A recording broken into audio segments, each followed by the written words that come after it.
நண்பர் உற்றார் யாவுமாகினார். நிந்தை தாங்கி எங்கும் அவர் மேன்மை சொல்லுவேன். ஆனந்தம் கொள்ளுவேன், அவரை நான் பாடுவேன் உயிருள்ள நாள் வரையில்.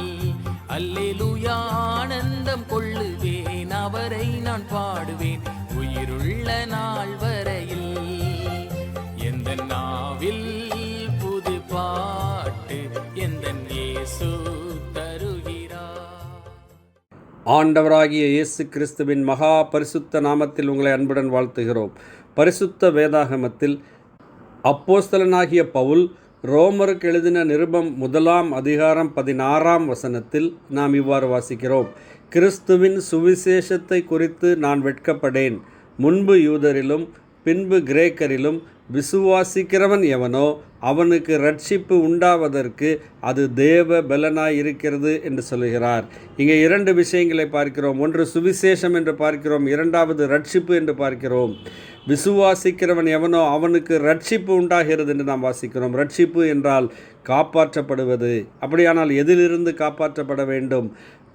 சுவிசேஷம் என்பது என்ன என்று 2 கேள்விகள் வருகிறது. சுவிசேஷமாவது என்ன என்பதை யோவான் 3:16 நாம் வாசிக்கிறோம். ஆண்டவராகிய இயேசு கிறிஸ்து சொன்னார், தேவன் தம்முடைய ஒரே பேரான குமாரனை விசுவாசிக்கிறவன் எவனோ அவன் கெட்டுப்போகாமல் நித்திய ஜீவனை அடையும்படிக்கு அவரை தந்தருளி இவ்வளவாய் உலகத்தில் அன்பு கூர்ந்தார். இந்த வசனத்திலும் விசுவாசிக்கிறவன் எவனோ என்பதை பார்க்கிறோம். ஆம் அருமையானவர்களே, ஆண்டவராகிய இயேசு கிறிஸ்துவை விசுவாசிக்கிறவன் எவனோ அவன் ரட்சிக்கப்படுகிறான். ஆண்டவராகிய இயேசு கிறிஸ்துவை விசுவாசிக்கிறவன் எவனோ அவன் நித்திய ஜீவனை பெற்றுக்கொள்கிறான்.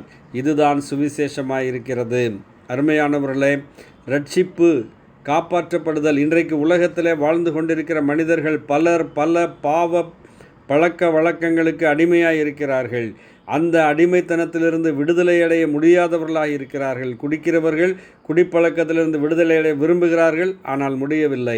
போதை பழக்கத்துக்கு அடிமையாக இருக்கிறார்கள், விட்டுவிட வேண்டும் என்று நினைக்கிறார்கள், முடியவில்லை.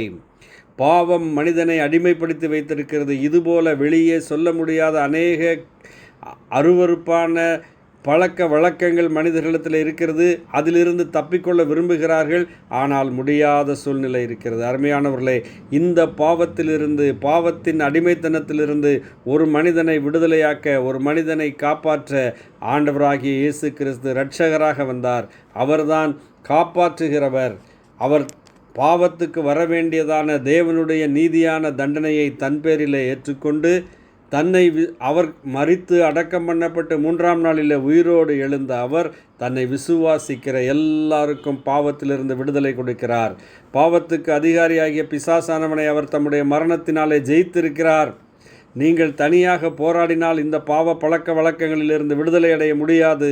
சாத்தானை ஜெயித்த ஆண்டவராகிய இயேசு கிறிஸ்துவை நீங்கள் விசுவாசித்தால், உங்கள் உள்ளத்தில் அவரை தெய்வமாக ஏற்றுக்கொண்டால், உங்கள் பாவங்களை மன்னிக்கிறது மட்டுமல்ல, உங்களை இந்த தீய பாவ பழக்க வழக்கங்களிலிருந்து விடுதலையாக்குகிறார். ஆகவேதான் ரோமரிலே அவர் சொல்லுகிறார், கிறிஸ்துவின் சுவிசேஷத்தை குறித்து நான் வெட்கப்படேன். அது யூதராக இருந்தாலும் புறஜாதியாராக இருந்தாலும் விசுவாசிக்கிறவர்கள் யாராக இருந்தாலும் அவர்களுக்கு இது ரட்சிப்பு, இது காப்பாற்றப்படுதல். நீங்களும் அவ்வாறே இந்த ரட்சிப்பை பெற்றுக்கொள்ள வேண்டும் என்பதே உங்களுக்காக நாங்கள் தேவனிடம் செய்யும் பிரார்த்தனையாயிருக்கிறது. ஆமேன். நன்றி.